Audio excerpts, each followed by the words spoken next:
Good morning. So, today I want to talk a little bit about a topic that's on my mind, and I like this little screen drawing format, so I am going to go ahead and do this. And the topic is self planted weeds, and it was inspired by something that just recently happened to me. So, we're back at our drawing here, and this is the garden of your mind or of your life or whatever right here.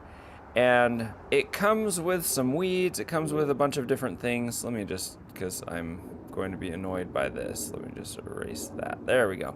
So it has some weeds already in it and everything. And you go through and you take out the weeds that, you clear out all the weeds, and then you plant the things that you want in your garden, and you have things growing. And hopefully this whole time as you have things growing, you are being vigilant and you're taking out the weeds. The light green in this case is the weeds, and I'm assuming that the darker green is stuff that you want. In real life, there are a lot of different things that we do in a lot of different ways and times when we actually, I would say, we go and we plant weeds in our garden. And it was interesting because the other day my kids and I were gardening, and they were like, "What's a weed, Dad?" Or how do I know what's a weed? And I said, well, a weed, there are a lot of different definitions of it, but one way you can think of it is anything that's growing where you don't want it to grow. Because even if it is something good, like a lemon tree, but it's not, I'm just throwing out lemon tree because we used to have a lemon tree, but if it's growing somewhere where you want there to be an apple tree, then you're going to treat it like a weed. You're going to get rid of it. And I'm not actually classifying it as a weed, but I'm just saying that that's how it is. And there are times in our lives when we have our garden and it's growing well and stuff, and then something happens and we decide to try to wedge in a bunch of, or we do something that wedges in like a bunch of other stuff in here. And we may not be purposely removing the stuff that we want in our mental garden, but how much of a chance do you think these darker green plants that are representative, that's how I drew the good plants, so it would be like this one and this one and this one, how much of a chance do you think these plants have to grow and to thrive and flourish when you've just thrown all of these weeds on top of them and right around them and right next to them?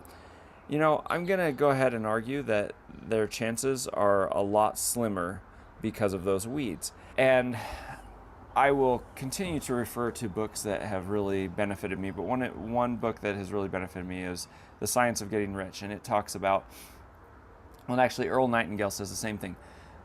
Take your mind off of the things that you don't want. Focus your mind and thoughts and attention on the things that you do want, and basically ignore the things that you don't want. And it's amazing because I understand how that feels bad in some way, or ignorant, or burying your head in the sand or something like that. But it's like each of us only has like our own garden. And so, for example, you get on social media and people are complaining about some kind of a political thing.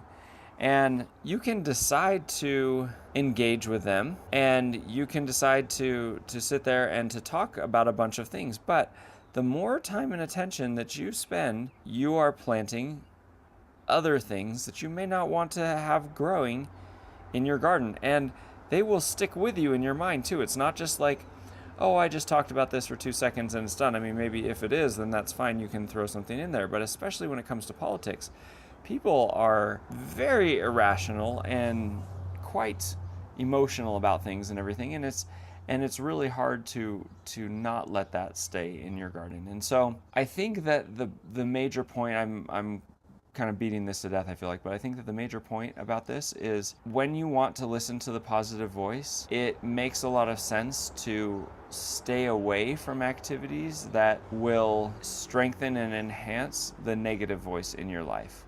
So I think that is my learning for now. I would love to be able to solve all the world's problems. And I mean, I'm not actually backing down at all on my whole idea about pain being good for you and a necessary part of life. I actually think that it is, but I wish that people understood that more and suffered less because of the inevitable resistance that they're going to encounter. I would love to make everything this panacea where you don't have to experience pain and resistance in order to grow, but it doesn't even matter if I think that that's realistic or not, because that's not the way it actually is. So regardless, it's not factual, it's not reality based. And each of us only has so much time and attention to give in the day. And we can sit there and use our time and attention to get mad and bothered and angry about things that we otherwise really can't do much about, or we can use our time and attention on the things that are within our sphere of control and that we can do something about. And I think that it's up to each of us to listen to our inner voice and decide what those things are and what they aren't. But it is, first of all, good to remember all of the hallmarks and the kind of signals of what is the positive voice and what is the negative voice. And second of all, once we know that and once we have confirmed and decided that for ourselves, I think you kind of have to harden yourself a bit. And it's not that, I'm going to be callous to everything in the world, but you have to decide what you can grow in your garden, and you don't have unlimited space and time and all that stuff. So anyway, that is my thought for now.